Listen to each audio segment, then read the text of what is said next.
Comment créer un quiz interactif sur PowerPoint? Vous savez, vous posez une question et ça peut ressembler à ça. Par exemple, votre question, c'est quel type de produit pouvons-nous intégrer dans un PEA? Est-ce qu'il s'agit des actions, des OPCI, des crypto-monnaies, des obligations? Est-ce que c'est tout, est-ce que les quatre réponses sont de bonnes réponses? Est-ce qu'il n'y a qu'une seule réponse? Et vous faites jouer votre auditoire qui va vous dire peut-être OPCI. Vous cliquez sur OPCI, on voit que le code rouge indique que c'est une mauvaise réponse. D'autres diront crypto-monnaie. Quelqu'un va dire action. Dans un plan d'épargne en action, il y a des actions bien sûr. Et est-ce que les obligations en font partie? Vous cliquez sur obligations et on voit que non. Voilà. Donc ça c'est un premier exemple. Autre exemple, une dictée. Avec la question posée, combien de fautes contient la phrase suivante? Est-ce que c'est 0, 1, 2, 3, 4, 5 et les mots à orthographier correctement sont fuchsia, tilleul, marronnier, brun, kaki et orange. Alors vous faites jouer, certains vont dire moi je vois 3 fautes, alors on clique sur 3 pour vérifier que c'est une bonne réponse, c'est pas une bonne réponse. D'autres diront que c'est peut-être 5 fautes, ou 0 faute, ou une faute. Puis là, vous hésiterez entre 2 et 4, et puis quelqu'un va dire non, moi je vois 2 fautes. Vous cliquez sur 2, et effectivement, c'est la bonne réponse.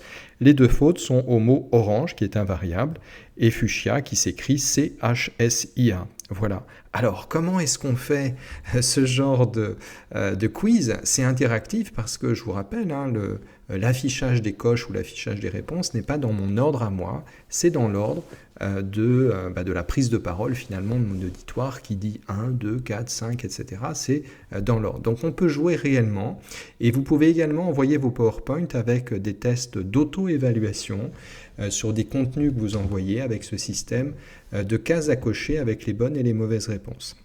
Alors, comment est-ce qu'on fait ça? Vous allez voir, c'est assez simple. Je vais vous expliquer. Alors, le principe, c'est que vous posez une question. Il y a une question qui est posée, qui est généralement le titre du slide. Donc, question posée. Je mets un point d'interrogation.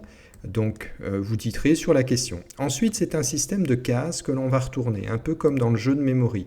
Donc, je vais poser une question. Alors, je prends un rectangle à coin arrondi ici dans cette forme-là, mais bien sûr, vous faites ce que vous voulez. Le remplissage, je vais le mettre dans le bleu de ma charte avec un contour bleu. Et ici, je vais avoir réponse 1. Et puis, je vais proposer, admettons, 4 réponses possibles à la question posée. Donc, ces 2 blocs-là, je fais un CTRL-D pour les dupliquer, ça va plus vite. Et ici, on va dire qu'il y a la réponse 2, la réponse 3 et la réponse 4. Et vous faites jouer, entre guillemets, votre auditoire. L'idée, c'est qu'en cliquant sur réponse 2, par exemple, il y a la carte qui se retourne, en quelque sorte, pour savoir si c'est une bonne ou une mauvaise réponse. Donc, on va dire que la bonne réponse, c'est la réponse 3. Alors, je sélectionne mes 4 blocs bleus. Je fais un CTRL-D de ces blocs bleus et je vais les remplir. Je vais dire qu'ils sont tous plutôt réponse rouge, contour rouge. Je vais replacer ces blocs-là pile poil dessus. Voilà, là je vois que je suis dessus. Et je vais dire que la bonne réponse est la réponse 3. Donc le code couleur de la réponse 3, ça va être un code couleur vert avec un contour vert également. Ces 4 boxes-là, qui sont les réponses, avec 3 mauvaises réponses et une bonne réponse qui est la réponse 3, je les sélectionne et je vais les mettre, je vais les reculer, je vais les mettre en arrière-plan. Voilà. L'idée, c'est que quand je clique sur 1, ça fait disparaître le bloc 1.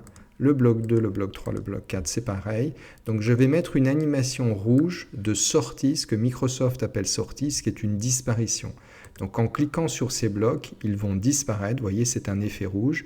Et ces effets rouges, je vais les mettre en cliquant. Voilà. Alors si je ne fais rien de plus que ça, le problème de ça, c'est que, vous voyez, je clique, ça le fait dans l'ordre qui est mon ordre à moi. Moi, ce que je souhaiterais, c'est pouvoir donner la liberté à mon auditoire de dire, moi, je pense que c'est la réponse 4. Et on va directement cliquer sur réponse 4 pour voir si c'est une bonne ou une mauvaise réponse. Et pour produire cet effet-là, il va falloir que pour chacun des rectangles, je crée ce qu'on appelle un déclencheur. Donc ça se trouve dans Animation, Déclencheur, mais juste avant, j'ai besoin de renommer les 4 blocs. Vous allez comprendre pourquoi après. Donc pour renommer les blocs, vous sélectionnez un bloc, vous allez dans Format de la forme et vous ouvrez ce qu'on appelle le volet de sélection qui va me permettre de renommer les rectangles. Sinon, je ne sais jamais quelle est... Vous voyez dans cette liste rectangle, coin arrondi 15, 14, 13, je ne sais jamais de quoi il s'agit. Donc ici, je vais mettre le 1 pour la réponse 1.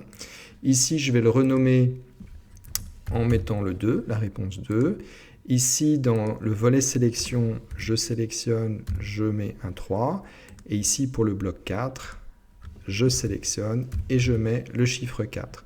Et vous allez voir que c'est beaucoup plus facile après. Là, vous voyez, vous avez chaque bloc qui est nommé, 1, 2, 3, 4. Donc, ceci, je voudrais en animation le faire disparaître, mais sur un déclencheur, c'est-à-dire sur un clic du bloc 1. Sur la réponse 2, le bloc réponse sur clic de 2. Et vous voyez que c'est tout l'intérêt de renommer les blocs, c'est que je n'ai plus aucune hésitation. Je sais que le bloc 4, c'est celui que j'ai intitulé chiffre 4. Voilà. Et là, l'opération est faite. Regardez, je me mets en projection, le petit verre à pied en bas à droite. Hop. Et alors, je pose la question. Vous proposez 4 réponses possibles. Quelqu'un va vous dire, ah oui, moi je crois que c'est la réponse 2. Ben non, c'est une mauvaise réponse, c'est rouge. Une autre personne va vous dire, non, c'est la réponse 1. Ben non, c'est pas bon. Et puis quelqu'un va vous dire, je crois que c'est la réponse 3. Vous cliquez, et effectivement, c'est la réponse 3.